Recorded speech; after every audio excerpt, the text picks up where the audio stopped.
Hello दोस्तों, स्वागत है आपका हमारे चैनल में। और आज मैं लेके आया एक नया वीडियो जिसमें हम उत्तराखंड के इतिहास से चंद राजवंश जो है उसके ऊपर कुछ क्वेश्चंस देखेंगे। तो आइए स्टार्ट करते हैं वीडियो को। तो हमारा पहला क्वेश्चन है कि चंद वंश का संस्थापक कौन था। तो जो चंद वंश का हमारा संस्थापक था वो था हमारा सोमचंद। अगला क्वेश्चन है कि चंद वंश की प्रारंभिक राजधानी क्या थी। तो जो चंदों की प्रारंभिक राजधानी थी वो थी हमारी चंपावत। अगला है कि राजधानी चंपावत से अल्मोड़ा स्थानांतरित किसने करने की योजना किसने बनाई थी या किसने करी थी। तो इसका जो राइट आंसर है वो है भीष्मचंद। अगला है कि अल्मोड़ा में खगमिरा किले का निर्माण किसने करवाया था। तो ये करवाया था हमारा भीष्मचंद ने। अगला है कि कुमाऊं का स्वर्णकाल किसे कहा जाता है। तो जो कुमाऊं का स्वर्णकाल कहा जाता है वो कहा जाता है जगत चंद के शासन को। और चंद वंश का अंतिम शासक कौन था। तो अंतिम शासक जो था चंद वंश का वो था महेंद्र चंद। अगला है कि लाल मंडी किला यानी कि फोर्ट मायरा ये किसने बनवाया था। तो ये जो बनवाया था वो बनवाया था कल्याण चंद ने। अगला है कि कुमाऊं का मोहम्मद तुगलक किसको कहा जाता है। तो वो कहा जाता है देवी चंद को। अगला है कि गढ़वाल के शासक अजयपाल को पराजित पराजित किसने किया था। तो इसका जो राइट आंसर है वो था कीर्तिचंद।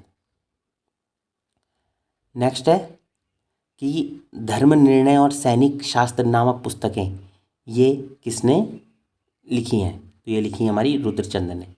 अगला है कि भोटियों व हूणियों तिब्बतियों से लिए जाने वाला कर कौन सा था। वो था सिरती कर। अगला है कि अल्मोड़ा में मल्ला महल की स्थापना किसने की। वो की थी रुद्रचंद ने।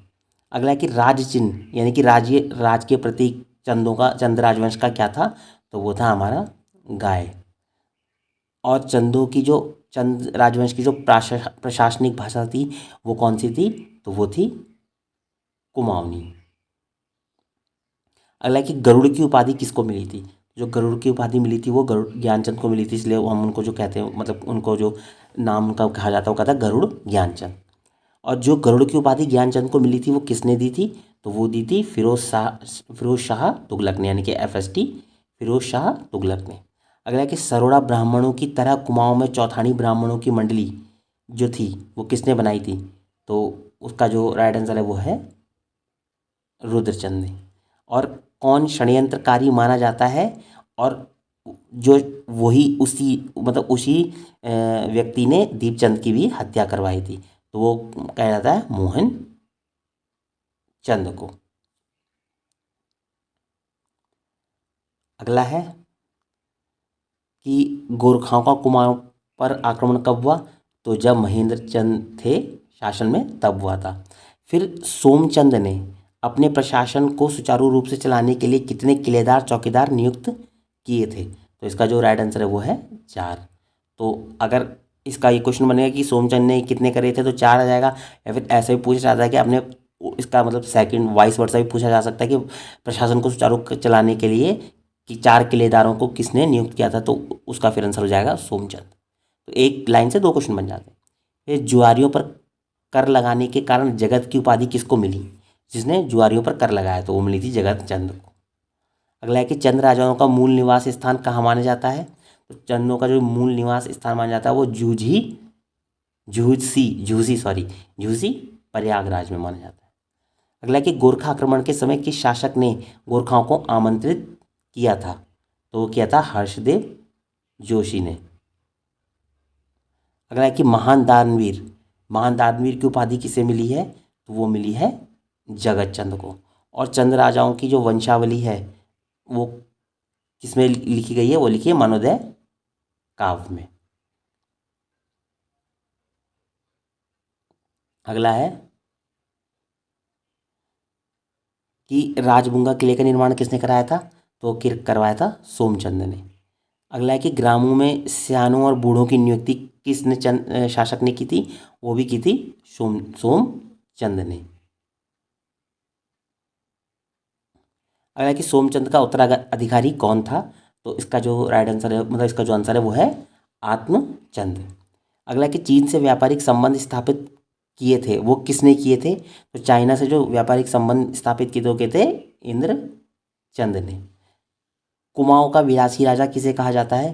तो वो कहा जाता है वीणा चंद को।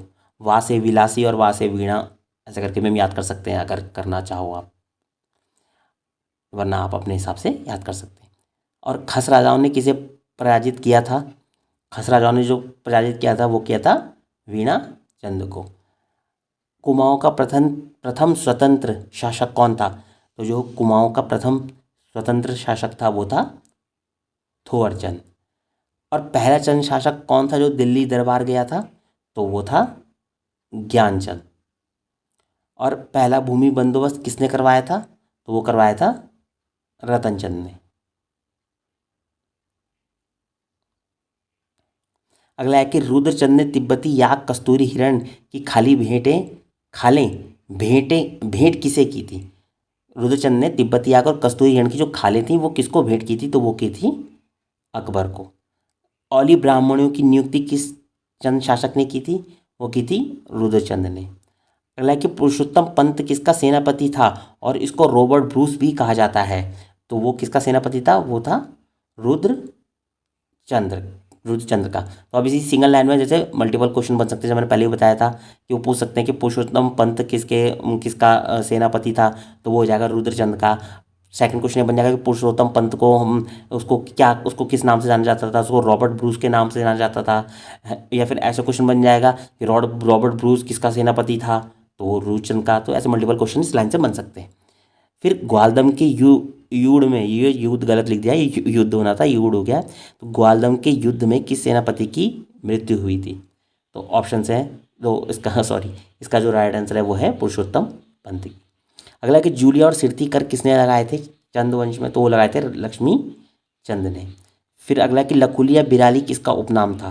तो ये था लक्ष्मी चंद का ही। यानी कि जूलिया और सिरती कर भी लक्ष्मी चंद ने लगाए थे, लखोली और बिराली भी किसका नाम था? लक्ष्मी चंद का ही नाम था। अगर कि गढ़वाल पर 7 बार असफल आक्रमण किसने किए? तो वो भी लक्ष्मी और चंद ने किए थे। यानी कि 7 बार इन्होंने आक्रमण करा था और वो भी सातों के सातों असफल रहे थे। तो वो कौन थे? लक्ष्मी चंद। और छोटे कर्मचारियों को क्या कहा जाता था? तो इनके शासनकाल में छोटे कर्मचारियों को नेगी कहा जाता था। अगला है कि क्षय रोग से किस चंद शासक की मृत्यु हुई थी? तो वो हुई थी दिलीप चंद की, दिलीप या दिलीप चंद। फिर चरवाहे से राजा बनने वाला कौन चंद शासक था? और न्यूयॉर्क में, ये न्यूयॉर्क गलत हो गया है, ये न्यूयॉर्क है, न्यूयॉर्क। तो न्यूयॉर्क संग्रहालय में इनका एकमात्र चित्र भी है। तो वो कौन से चंद शासक थे? वो थे बाज बहादुर चंद। तो ये क्या था कि चरवाहे से राजा बनने वाले जो शासक थे वो तो बाज बहादुर चंद, और इन्हीं के न्यूयॉर्क संग्रहालय में इनकी एकमात्र चित्र भी किसका है? बाज बहादुर चंद का ही है। फिर कि बाज बहादुर चंद किसके दरबार में मूल्यवान वस्तु लेके गया था या गए थे? तो वो गए थे शाहजहाँ के दरबार में। सिरती नामक कर भोटियों और हुणियों पर किसने लगाया था? तो वो बाज बहादुर चंद ने ही लगाया था। फिर एक हथिया देवल किसने बनवाया था? और कुमाऊं में जजिया कर भी किसने लगाया था? तो वो बाज बहादुर चंद ने ही लगाया था। दो लाइनें, दो क्वेश्चन है कि एक हाथिया देवल किसने बनवाया था? तो वो बाज बहादुर चंद ने बनाया था। और कुमाऊं में जजिया कर किसने लगाया था? तो वो भी बाज बहादुर चंद ने ही लगवाया था। फिर है कि कालू तड़ागी किसका सेनापति था? जो कालू तड़ागी था वो सोमचंद का सेनापति था। कुमाऊं में पंचायती राज की नींव किसने रखी थी? तो वो रखी थी सोमचंद ने ही। कालू तड़ागी सोमचंद का सेनापति था और कुमाऊं में पंचायती राज की नींव भी सोमचंद ने ही रखी थी। फिर गरुड़ ज्ञानचंद ने किसे कुमैया किल्लत की उपाधि दी थी? तो वो दी थी नीलू कठायत को। किसको दी थी? नीलू कठायत को। किसने दी थी? गरुड़ ज्ञानचंद ने। और क्या उपाधि दी थी? कुमैया किल्लत। तो ये 3 क्वेश्चन बन जाएंगे इस एक सिंगल सेंटेंस से। कुमाऊं वीरांगना भागा धोन्यात का द्वंद्व युद्ध किससे हुआ था? तो ये किससे हुआ था? ये हुआ था भारती चंद से। और फिर है अगला कि सोमचंद के आगमन के समय कुमाऊं में शासन किसका था? तो जब सोमचंद का आगमन हो तो कुमाऊं में शासन किसका था? वो था ब्रह्मदेव का। कैलाश मानसरोवर यात्रा जाने वाले तीर्थयात्रियों के लिए गूढ़ भूमि किसने दान दी थी? वो थी बाज बहादुर चंद ने। कि अकबर का समकालीन कौन था? अकबर का समकालीन जो था वो था रुद्रचंद। और इसके शासनकाल में परगने के शासक को क्या कहा जाता था? चंद्रवंश में तो वो कहा जाता था सरदार। और दुधौली का युद्ध जो हुआ था 1703 में हुआ था, वो किसके बीच में हुआ था? ये हुआ था ज्ञानचंद और फतेह शाह के बीच में। तो दोस्तों ये थे कुछ क्वेश्चंस हमारे, थोड़े बहुत क्वेश्चंस जो कि चंद राजवंश के ऊपर है। अगर आपकी वीडियो पसंद आई हो तो आप इसे ज़रूर लाइक शेयर और सब्सक्राइब कीजिएगा। बाकी मिलते हैं अगले वीडियो में, तब तक के लिए बाय बाय।